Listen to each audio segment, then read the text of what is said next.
Good morning વિદ્યાર્થીઓ. Chapter 3 સુરેખ પથ પર ગતિ. છેલ્લા બે લેક્ચરમાં આપણે અચળ પ્રવેગી ગતિના સમીકરણો મેળવ્યા. હવે સૌથી વધારે મહત્વનું છે આ સમીકરણોનો ઉપયોગ કેમનો થાય, ક્યારે કયું સમીકરણ વાપરવું, એના રિલેટેડ આજે આપણે અમુક દાખલા જોઈશું. જો ધ્યાન કે આપણે આ ત્રણ સૂત્રો મેળવેલા છે. v v0 + at, એનો મતલબ કે t સમયના અંતે વેગ કેટલો છે એનું સૂત્ર. t સમયના અંતે t સમયમાં વેગ, આ શાનું સૂત્ર છે? t સેકન્ડમાં વેગનું સૂત્ર. x v0t + ½ at². હવે જ્યારે પદાર્થ સુરેખ પથ પર ગતિ કરે ત્યારે પથ લંબાઈ અને સ્થાનાંતર સમાન હોય છે, માટે આપણે આ x ને અંતર પણ કહી શકીએ.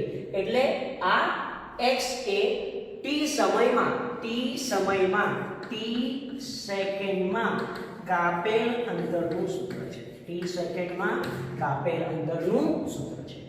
2ax = v² - v0².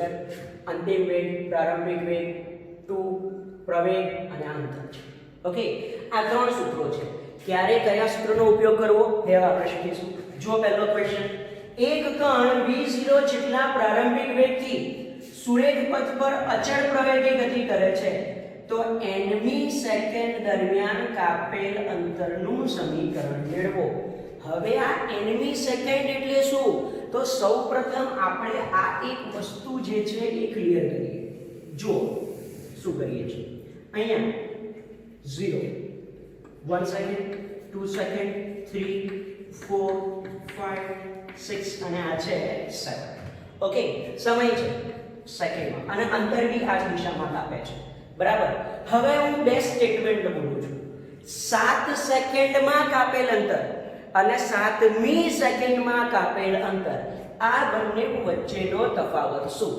જો 7 સેકન્ડમાં કાપેલ અંતર એટલે 0, 1, 2, 3, 4, 5, 6 અને 7. એટલે અહીંયાથી કરી અને આટલું જે અંતર છે આ અંતરને કહેવાય 7 સેકન્ડમાં કાપેલ અંતર. 7 સેકન્ડમાં કાપેલ અંતર. ખબર પડી? 7 સેકન્ડમાં અંતર કાપેલ એટલે આ ટોટલ અંતર. હવે 7મી સેકન્ડમાં કાપેલ અંતર એટલે શું? તો પહેલામાં પહેલું 7મી સેકન્ડ એટલે શું? જો 0 થી 1 એને કહેવાય પહેલી સેકન્ડ, 1 થી 2 એને કહેવાય બીજી સેકન્ડ, 2 to 3 ત્રીજી સેકન્ડ, ચોથી સેકન્ડ, પાંચમી સેકન્ડ, છઠ્ઠી સેકન્ડ અને આ છે 7મી સેકન્ડ. એટલે આટલું જે અંતર છે ને આ એને કહેવાય 7મી સેકન્ડમાં કાપેલ અંતર. ખબર પડી? તો પહેલા આ બે શબ્દોનું મીનિંગ શું છે, ગુજરાતી ભાષા શું છે એ શીખવાનું છે. આ 7 સેકન્ડમાં કાપેલ અંતર અહીંયાથી કરીને આટલું અને આટલું જ અંતર 7મી સેકન્ડમાં કાપેલ અંતર. હવે આપણું આ સૂત્ર શાના માટે છે? x = v0t + v². મેં લખ્યું છે t સેકન્ડમાં કાપેલ અંતર માટે. જો આ 7 સેકન્ડમાં કાપેલ અંતર શોધવું હોય તો તમારે t ની જગ્યાએ કેટલા લખવાના? 7. પણ શું આ અંતરની મદદથી, સૂત્રની મદદથી શોધી શકાય? ના. કેમનું શોધવાનું? જુઓ, ધ્યાન આપજો. મારે આટલું અંતર શોધવું છે. ઓકે, સૂત્ર છે 7 સેકન્ડમાં કાપેલ અંતર. એ જ રીતે હું બીજું આ વસ્તુ શોધી શકું છું. અહીંયાથી સ્ટાર્ટ કરું અને અહીંયા સુધી. તો આ શું કહેવાશે? 6 સેકન્ડમાં કાપેલ અંતર. 6 સેકન્ડમાં કાપેલ અંતર. તો આકૃતિ પરથી બહુ જ ક્લિયર છે. 7મી સેકન્ડમાં કાપેલ અંતર બરાબર 7 સેકન્ડમાં કાપેલ અંતર માઈનસ 6 સેકન્ડમાં કાપેલ અંતર. ખબર પડી આ વસ્તુ? લખું છું, જુઓ અહીંયા હું. 7મી સેકન્ડમાં કાપેલ અંતર બરાબર 7 સેકન્ડમાં કાપેલ અંતર માઈનસ 6 સેકન્ડમાં કાપેલ અંતર. ખબર પડી? સૂત્ર કેમનું યાદ રાખવાનું છે? ચલો હું બીજો ક્વેશ્ચન પૂછું. 10મી સેકન્ડમાં કાપેલ અંતર બરાબર 10 સેકન્ડમાં કાપેલ અંતર માઈનસ 9 સેકન્ડમાં કાપેલ અંતર.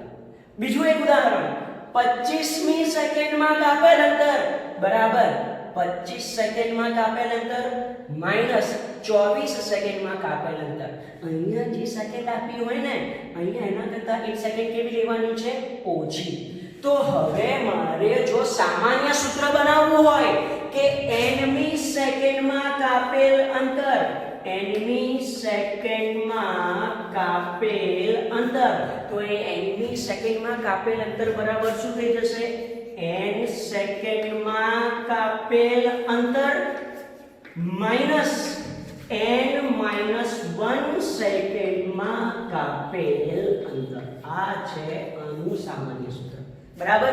કે nમી સેકન્ડમાં કાપેલ અંતર બરાબર n સેકન્ડમાં કાપેલ અંતર માઈનસ n માઈનસ 1 સેકન્ડમાં કાપેલ અંતર. હવે કેમનું કરવાનું છે? જો હવે મેથેમેટિકલ સ્ટેપ્સ છે. તમારે ખાલી આટલી વસ્તુ સમજવાની છે. n સેકન્ડમાં કાપેલ અંતર માટે આ સૂત્રમાં તમારે t ની જગ્યાએ શું લખવાના? n. t ની જગ્યાએ શું લખવાના? n. તો જુઓ v0n plus half an2, v0n plus half an2 minus છે એટલે મેં કૌંસમાં લખું છું. n માઈનસ 1 સેકન્ડમાં કાપેલ અંતર માટે આ t ની જગ્યાએ શું લખવાના? n minus 1. તો v0 n minus 1 plus half a n minus 1 whole square લખી નાખ્યા? યસ. હવે સાદુરૂપ આપવામાં ખાસ ધ્યાન રાખવાનું. જો બહુ શાંતિથી એક સ્ટેપ શાંતિથી લખીને આપણે સોલ્વ કરવાના છે. v0n plus half an2 as it is minus v0n minus v0 clear plus half a as it is n minus 1 whole square નું સાદુરૂપ n square minus 2n plus 1. Okay. હવે v0n plus half an2 as it is minus કૌંસમાં v0n v0 as it is. હવે શું કરીએ છીએ? જુઓ a/2 n square a/2 n square minus 2n a/2 2 times a/2 plus 1 into a/2 clear. Okay. Minus ની sine છે એટલે જ્યારે આપણે કૌંસ છોડીએ ત્યારે ખાસ ધ્યાન રાખવાનું કે દરેક પદના ચિહ્ન બદલાશે, સાઈન બદલાશે. v0n as it is half an square v0n minus plus v0 minus an square by 2 2 cut થઈ જશે plus an minus a. Okay. હવે અહીંયા જુઓ મેં જે અંડરલાઈન કરેલા છે v0n કટ થઈ જશે, an square by 2 પ્લસ છે, an square by 2 માઈનસ છે, કટ થઈ જશે. બાકી શું રહેશે? v0 plus na minus a by 2 v0 plus na minus a by 2 તો is equal to v0 plus a common લીધા બાકી રહેશે n minus 1 by 2 કૌંસ જે છે એનું સાદુરૂપ આપીએ 2n minus 1 by 2 2 ને અહીંયા પણ લખી શકો તો d is equal to v0 plus a by 2 2n minus 1. તો હવે ધ્યાન શું રાખવાનું છે ખબર? આ સૂત્ર છે t સેકન્ડમાં કાપેલ અંતર અને આમાં જો હું n ની જગ્યાએ t લખું ને તો શું કહેવાય? t મી સેકન્ડમાં કાપેલ અંતર. t સેકન્ડમાં કાપેલ અંતર અને t ની સેકન્ડમાં કાપેલ અંતર. ક્લિયર?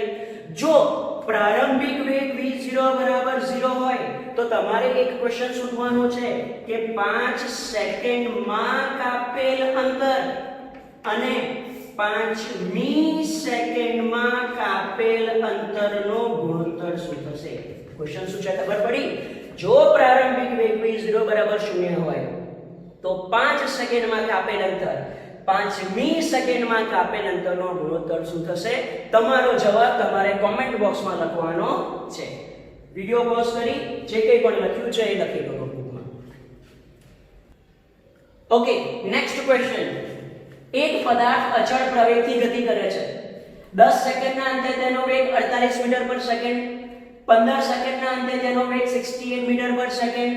તો 15 સેકન્ડમાં કેટલું અંતર કાપ્યું હશે?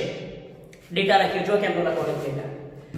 10 સેકન્ડના અંતે વેગ 48 તો t1 બરાબર 10 સેકન્ડ ત્યારે વેગ v1 બરાબર 48 મીટર પર સેકન્ડ. 15 સેકન્ડના અંતે વેગ 68 મીટર પર સેકન્ડ એટલે t2 બરાબર 15 v2 બરાબર 68. હવે ક્વેશ્ચન શું છે જુઓ 15 સેકન્ડમાં કેટલું અંતર કાપ્યું હશે? આ મેં લખ્યું 15 સેકન્ડમાં કાપેલ અંતર. હવે ક્વેશ્ચન થાય કયું સૂત્ર વાપરવાનું? જુઓ 15 સેકન્ડમાં કાપેલ અંતર એટલે સમય અને અંતર આપેલા ત્રણ સૂત્રોમાંથી કયું સૂત્ર સમય અને અંતરને સાંકળે છે? v v0 80 અંતર આવે છે? ના, કેન્સલ. v² - v0² 2ax સમય આવે છે? ના, કેન્સલ. કયું સૂત્ર બાકી રહ્યું? x v0t plus half ad². x v0t plus half AT square. Clear? એટલે તમારે આ x અંતર શોધવાનું છે. કેટલા સેકન્ડમાં? 15 સેકન્ડ. t ની કિંમત તમારે કેટલી મૂકવાની? 15. શું તમને v0 અને a ખબર છે? નથી આપ્યા. આટલી જ વસ્તુ આપી છે. તો હવે તમારે પહેલામાં પહેલું શું કરવું પડશે? v0 અને a શોધવા પડશે. કેમના શોધવાના? v0 એટલે પ્રારંભિક વેગ અને a એટલે પ્રવેગ. જો ડેટા લખશો ને તો એ ડેટા પરથી તમને ખ્યાલ આવશે કે પ્રવેગ a બરાબર delta v upon delta t. હા કે ના? વેગમાં થતો ફેરફાર ભાગ્યા સમયગાળો. આયરો સમયગાળો 10 થી 15 સેકન્ડ. આયરો વેગમાં થતો ફેરફાર 48 થી 68. તો પ્રવેગ બરાબર શું લખાશે? વેગમાં થતો ફેરફાર અંતિમ વેગ માઈનસ પ્રારંભિક વેગ 68 માઈનસ 48 ડિવાઇડેડ બાય 15 ભાગ માઈનસ 10. તો a બરાબર 68 માંથી 48 હશે તો ઇટ ઇઝ 20. 15 માઈનસ 10 5. તો બાકી રહેશે 4 મીટર પર સેકન્ડ સ્ક્વેર. તો આ મળી ગયો પ્રવેગ. ક્લિયર? પ્રવેગની વ્યાખ્યા યાદ રાખવાની છે. a બરાબર delta v upon delta t. હવે આ v0 યાદ રાખજો. v0 એટલે t બરાબર 0 સમયે વેગ. કેમનો શોધવાનો? તો જો આપણી પાસે એક સૂત્ર છે v v0 at. હું આ સૂત્રને આ રીતે પણ લખી શકું. v1 બરાબર v0 at1. v1 બરાબર v0 at1. v1 48, v0 નથી ખબર, a4 t1 10 ખબર પડી.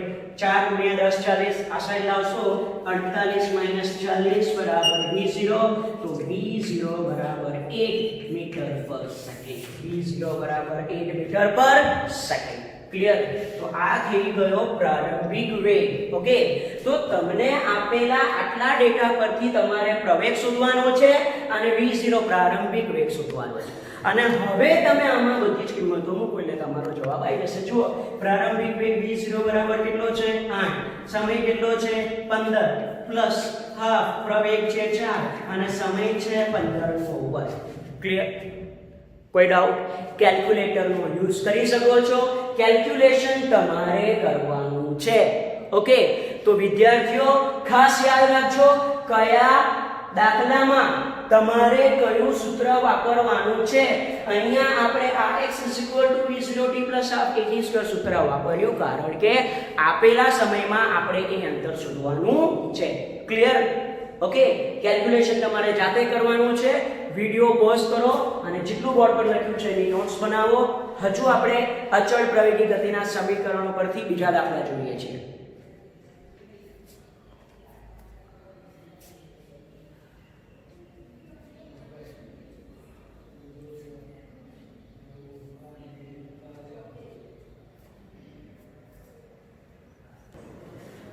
ઓકે સ્ટુડન્ટ્સ, આગળ એક ક્વેશ્ચન જોઈએ. જો પ્રશ્ન શું છે? એક મોટરસાઇકલ સ્થિર સ્થિતિમાંથી શરૂ કરી +2.6 મીટર પર સેકન્ડ સ્ક્વેરના પ્રવેગથી ગતિ કરે છે. 120 મીટરનું અંતર કાપ્યા પછી તે -1.5 મીટર પર સેકન્ડ સ્ક્વેરના પ્રવેગથી જ્યાં સુધી તેનો વેગ 12 મીટર પર સેકન્ડનો ના થાય ત્યાં સુધીમાં મોટરસાઇકલે કાપેલું અંતર શોધો. જો ફિઝિક્સમાં કોઈ પણ ક્વેશ્ચન ખૂબ જ સરળતાથી સોલ્વ કરવો હોય તો તમારે એ આપેલી સિચ્યુએશન સમજવી પડે, પરિસ્થિતિ સમજવી પડે. એના રિલેટેડ જો કોઈક આકૃતિ દોરશો, ડેટા લખશો તો તમારો એ ક્વેશ્ચન સમજવાનો ઈઝી થશે, સોલ્યુશન ઈઝી થશે. ઓકે, તો સૌપ્રથમ જે ડેટા આપેલો છે એ ડેટાને સમજીને આપણે એક આકૃતિ બનાવતા જઈએ. જો ધ્યાન રાખો, અહીંયા એક મોટરસાઇકલ સ્થિર સ્થિતિમાંથી શરૂ કરે. ધારો કે એ બિંદુ પરથી શરૂ કરે છે સ્થિર સ્થિતિમાંથી, એટલે v એ બિંદુ પાસેનો વેગ કેટલો હોય? 0. સ્થિર સ્થિતિમાંથી શરૂ કરી +2.6 મીટર પર સેકન્ડ સ્ક્વેરના પ્રવેગથી, એટલે પ્રવેગ કેટલો છે? +2.6 મીટર પર સેકન્ડ સ્ક્વેર ના પ્રવેગથી ગતિ કરે છે. 120 મીટરનું અંતર કાપ્યા પછી એનો મતલબ A થી શરૂ કરી 120 મીટરનું અંતર કાપી B પર પહોંચે છે. કેટલું મીટરનું અંતર કાપ્યું? 120 મીટરનું અંતર કાપી B પર પહોંચે છે. ત્યાર પછી તેનો પ્રવેગ -1.5 1.5 મીટર પર સેકન્ડ નો થાય છે. બી પર પહોંચ્યા પછી એનો પ્રવેગ હવે કેટલો થાય છે? -1.5 મીટર પર સેકન્ડ સ્ક્વેર ના પ્રવેગથી જ્યાં સુધી તેનો વેગ 12 મીટર પર સેકન્ડ નો થાય ત્યાં સુધી. દાખલા તરીકે સી પર પહોંચે છે અને અહીંયા એનો વેગ થાય છે 12 મીટર પર સેકન્ડ. તો મોટરસાયકલે ત્યાં સુધીમાં કાપેલું કુલ અંતર શોધો. એટલે કે તમારે આ કુલ અંતર શોધવાનું છે. ફરીથી પ્રશ્ન સમજો. જુઓ, સ્થિર સ્થિતિમાંથી ગતિની શરૂઆત કરી 2.6 મીટર પર સેકન્ડ સ્ક્વેરના પ્રવેગથી ગતિ કરે છે. 120 મીટરનું અંતર કાપ્યા પછી તેનો પ્રવેગ -1.5 મીટર પર સેકન્ડ નો થાય છે હોય છે જ્યાં સુધી તેનો વેગ 12 મીટર પર સેકન્ડ થાય. તો આ આખી જર્ની દરમિયાન મેં કાપેલું અંતર શોધો. જુઓ, ઓલરેડી આટલું અંતર તો ખબર જ છે કે x1 બરાબર કેટલા છે? 120 મીટર. તમારે શોધવાના શું છે? આ x2 એટલે કે આ BC અંતર. Okay, clear? જો આ અંતર શોધવાનું છે. અહીંયા વેગ આપેલો છે, અહીંયા પ્રવેગ આપેલો છે. આપેલું શું નથી ખબર? જો અહીંયા VB વેગ નથી આપેલો, બાકી આપેલો હોય તો શું થાય? અહીંયા વેગ છે, પ્રારંભિક વેગ, અંતિમ વેગ, પ્રવેગ અને અંતર. વેગ, વેગ, પ્રવેગ, અંતર. કયું સૂત્ર વાપરવાનું? Yes, v² - v0² 2ax. પણ એના માટે અહીંયા વેગ આપેલો નથી. તો સૌપ્રથમ તમારે B બિંદુ પાસે વેગ શોધવો પડશે. જો શું કરીએ છે, બહુ સરળ છે. પહેલા હું આટલો ભાગ લઉં છું, A થી B સુધીનો, A થી B સુધીનો. એના માટે હું સૂત્ર લખું. જો કયો ડેટા આપેલો છે? વેગ આપ્યો છે, પ્રવેગ આપ્યો છે, અંતર આપ્યું છે. અહીંયા વેગ શોધવાનું છે. હા કે ના? બે વેગ, અંતર અને પ્રવેગ. તો કયું સૂત્ર વાપરીશું? v² - v0² 2ax. હા, આ સૂત્ર હું અહીંયા થોડુંક મોડિફાઈ કરું છું. પ્રારંભિક બિંદુ A, અંતિમ બિંદુ B. તો અહીંયા લખું છું આ રીતે vb² - va². ખબર પડી? ખબર પડી? A થી સ્ટાર્ટ કરે છે એટલે પ્રારંભિક વેગ va, અંતિમ વેગ vb = 2ax. x ની જગ્યાએ શું લખી નાખું છું? it is x1. ક્લિયર? કિંમતો મૂકીએ. vb² va0 = 2. a ની કિંમત કેટલી છે? 2.6 અને x1 ની કિંમત છે 120. કોઈ ડાઉટ કોઈ? Okay, okay. ચલો, vb² કેલ્ક્યુલેટરનો યુઝ કરી અને તમે આ વસ્તુ શોધી શકો છો. હવે vb b બિંદુ પાસે વેગ ખબર છે, તો હવે આનું આ જ સૂત્ર મારે આ BC પાર્ટ માટે વાપરવાનું રહેશે. જો શું કરવાનું? ફરી પાછું સૂત્ર વાપરો. v² - v0² = 2ax. ચેન્જીસ કેમના કરવાના છે? હવે BC પાર્ટ માટે આ પ્રારંભિક બિંદુ અને આ અંતિમ બિંદુ, તો vc² - vb² = 2ax2 તમે અહીંયા ઉપરથી જો તો એ ખબર પડે. પ્રારંભિક બિંદુ, અંતિમ બિંદુ, તો vc² - vb² અને બંને વચ્ચેનું અંતર છે x2 અને પ્રવેગ છે -1.5. તો બસ હવે કિંમતો મૂકવાની. vc ની કિંમત કેટલી છે? 12 વર્ગ -vb² એટલે આ આખી વસ્તુ લખી નાખવાની. ઓકે, કે 2 × 2.6 × 120 = this side 2. ચલો, a ની કિંમત -1.5 અને x2 તમારે શોધવાના છે. 12 વર્ગ તમને ખબર છે, માઈનસ કેલ્ક્યુલેશન કરી લો. 2 1.5 ને આસાન લઈ લો અને x2 ની કિંમત શોધવાની છે. હા, એક વખત જો આ x2 મળી જશે તો કાપેલું કુલ અંતર મળી જ જશે ને. કે કાપેલ કુલ અંતર કેટલું થશે? કાપેલ કુલ અંતર બરાબર x1 + x2. x1 120 આપેલા છે, x2 તમે અહીંયાથી શોધેલા છે, તો તમને કુલ અંતર મળી જશે. કુલ અંતર મળી જશે. ક્લિયર? તો ખાસ ધ્યાન રાખશો, ડેટા શું આપેલો છે એના પરથી તમારે આકૃતિ કઈ રીતે દોરવાની. ફિઝિક્સમાં બધા બહુ ક્વેશ્ચન એવા આવશે કે જેમાં તમારે a b b c c d એવા બધા જ પાર્ટ માટે તમારે સરખું સૂત્ર વાપરવાનું રહેશે. કયું સૂત્ર વાપરવાનું છે? એ ડિપેન્ડ્સ ઓન ડેટા. ડેટા પરથી ખબર પડે પ્રારંભિક વેગ, અંતિમ વેગ, પ્રવેગ અને અંતર. તો આ સૂત્ર વપરાય, આ સૂત્ર વપરાય. ક્લિયર? AB માટે આ સૂત્ર વાપર્યું, BC માટે આ સૂત્ર વાપર્યું, x2 શોધ્યા, કુલ અંતર શોધવા માટે x1 x2. કેલ્ક્યુલેશન તમારે જાતે કરવાનું છે. ઓકે, આગળ બીજો એક પ્રશ્ન જોઈએ. અચળ પ્રવેગથી ગતિ કરતી એક ટ્રેનના બે છેડા કોઈ એક બિંદુ પાસેથી પસાર થાય ત્યારે તેમની ઝડપ અનુક્રમે u અને v છે. તો આ જ બિંદુ પાસેથી પસાર થતી ટ્રેનના મધ્ય બિંદુની ઝડપ શોધો. ચલો આપણે પહેલા ધારી લઈએ કે અચળ પ્રવેગ છે, એટલે ધારો કે અચળ પ્રવેગ a છે અને ટ્રેનની લંબાઈ l છે. હવે પહેલું જે સ્ટેટમેન્ટ લખ્યું કે એક ટ્રેનના બે છેડા કોઈ એક બિંદુ પાસેથી પસાર થાય ત્યારે તેમની ઝડપ અનુક્રમે u અને v છે. આનો મતલબ સમજીએ. જુઓ, કેસ 1, આ બિંદુ છે, ટ્રેન આ એનો પહેલો છે, આગળનો ભાગ. જ્યારે આ બિંદુ પાસેથી પસાર થાય ને ત્યારે એની ઝડપ કેટલી છે? u. હવે ટ્રેનની લંબાઈ કેટલી છે? l. એટલે ટ્રેન આમ જાય છે, જાય છે, જાય છે, જાય છે, જાય છે. અને બીજો છેડો એટલે કે પાછળનો છેડો જ્યારે અહીંયા આવે છે, પાછળનો છેડો અહીંયા આવે છે ત્યારે એની ઝડપ કેટલી છે? v છે. ત્યારે એની ઝડપ કેટલી છે? v છે. તો આ ડેટા ખબર પડે શું કીધો? ફરીથી વાંચો. એક ટ્રેનના બે છેડા, પહેલો છેડો અને બીજો છેડો, જ્યારે કોઈ એક બિંદુ પાસેથી પસાર થાય ત્યારે ઝડપ અનુક્રમે u અને v છે. ક્લિયર? હવે મને એક આન્સર આપો. ચલો, પહેલો છેડો આ બિંદુ પાસેથી પસાર થયો, છેલ્લો છેડો એટલે કે આ બિંદુ પાસે ક્યારે આવે? જ્યારે આખી ટ્રેન આમ જાય ત્યારે ને. એનો મતલબ કે ટ્રેને કાપેલું અંતર કેટલું? એની લંબાઈ છે, એની લંબાઈ છે. તો અહીંયા ઝડપ u થી v થતા કાપેલ અંતર કેટલું મળે? કાપેલ અંતર કેટલું મળે? તો કે l છે, ટ્રેનની લંબાઈ જેટલું. આ ખબર પડી? શ્યોર. હવે u થી v ઝડપ થઈ, પ્રારંભિક ઝડપ, અંતિમ ઝડપ, અંતર અને પ્રવેગ આપેલો છે. એ કયું સૂત્ર વાપરવાનું? Yes, v² v02 2ax. અહીંયા અંતિમ ઝડપ છે v², પ્રારંભિક ઝડપ છે u² 2a અને અંતર કેટલું કાપ્યું? એની લંબાઈ જેટલું. સમીકરણ નંબર 1. ક્લિયર? કોઈ ડાઉટ? એટલે ખબર છે પહેલા છેડાથી છેલ્લો છેડો ક્યારે આવે? જ્યારે લંબાઈ જેટલું અંતર કાપે ત્યારે. તો u થી v ઝડપ થતા કેટલું અંતર કાપે છે? l. હવે જોઈએ કેસ 2. હવે જોઈએ કેસ 2. ફરી પાછું એ જ બિંદુ, ટ્રેન, લંબાઈ l, પ્રારંભિક છેડો, ઝડપ u. હવે ક્વેશ્ચન શું કીધો છે? આ જ બિંદુ પાસેથી પસાર થતી ટ્રેનના મધ્ય બિંદુની ઝડપ.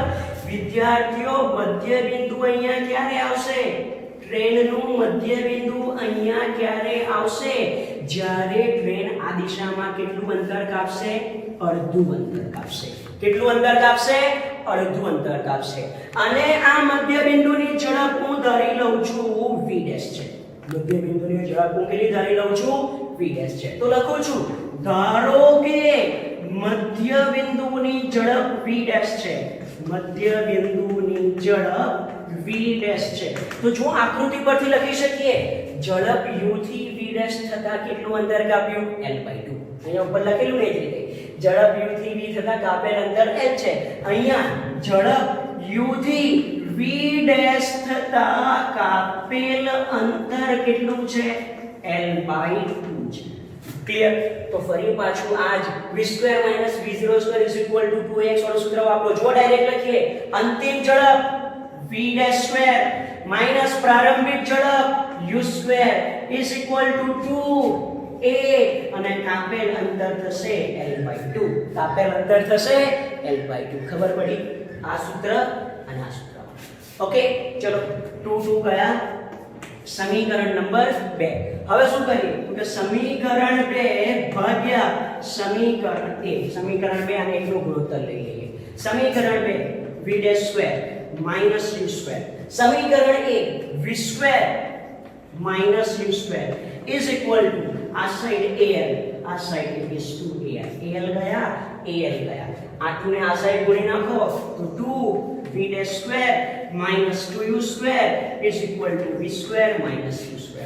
2u² પેલી બાજુ જશે, ધન બનશે અને 2u² minus u² એટલે u² થઈ જશે. તો 2v² is equal to v² v square plus u square માટે v dash square is equal to v square plus u square divided by 2 અને માટે v dash is equal to વર્ગમૂળમાં v square plus u square divided by 2. તો આ થયો તમારો જવાબ. અને વિદ્યાર્થીઓ યાદ રાખજો, આવા ક્વેશ્ચનના જો તમે આન્સર યાદ રાખશો ને તો એ પણ MCQ માં પૂછી શકાય છે. દાખલા તરીકે અત્યારે આપણે આ આખો ક્વેશ્ચન ગણ્યો કે જ્યારે પહેલો છેડો એનો ઝડપ u હોય, છેલ્લા છેડાની ઝડપ v હોય, તો મધ્ય બિંદુની ઝડપ કેટલી v ડેશ. તો એના માટેનું સૂત્ર હવે હું તમને ડેટા આપી દઉં. પહેલા છેડાની ઝડપ 10 છે, છેલ્લા છેડાની ઝડપ 15 છે, તો મધ્ય બિંદુની ઝડપ કેટલી? તો વિદ્યાર્થીઓ તમારે ખાલી આમાં કિંમત જ મૂકવાની ને, 15 નો સ્ક્વેર વત્તા 10 નો સ્ક્વેર ડિવાઇડેડ બાય 2. તો આવી નાની નાની વસ્તુઓ યાદ રાખશો તો તમને આ કોમ્પિટિટિવ એક્ઝામમાં JEE નીટમાં આવા બધા સૂત્રોનો ઉપયોગ થાય. આપણે આજે જે પહેલો દાખલો ગણ્યો ને nમી સેકન્ડમાં કાપેલ અંતર, એ યસ એક થિયરી છે, બટ તમે જો એનું રિઝલ્ટ યાદ રાખશો તો તમારા ક્વેશ્ચનનો આન્સર બહુ જ ટૂંકમાં પતી જશે. તો ફિઝિક્સમાં આવી બધી બહુ વસ્તુઓ યાદ રાખવાની છે. બધા બહુ ક્વેશ્ચનના આવા સૂત્રો સમીકરણો તમારે યાદ રાખવા પડશે. ક્લિયર? આજે આપણે અચળ પ્રવેગી ગતિના સૂત્રો પરથી ક્વેશ્ચન્સ જોયા છે. કોઈ પણ ડાઉટ હોય મને WhatsApp પર મોકલશો, વિડિયો પોઝ કરી અને બોર્ડ પરથી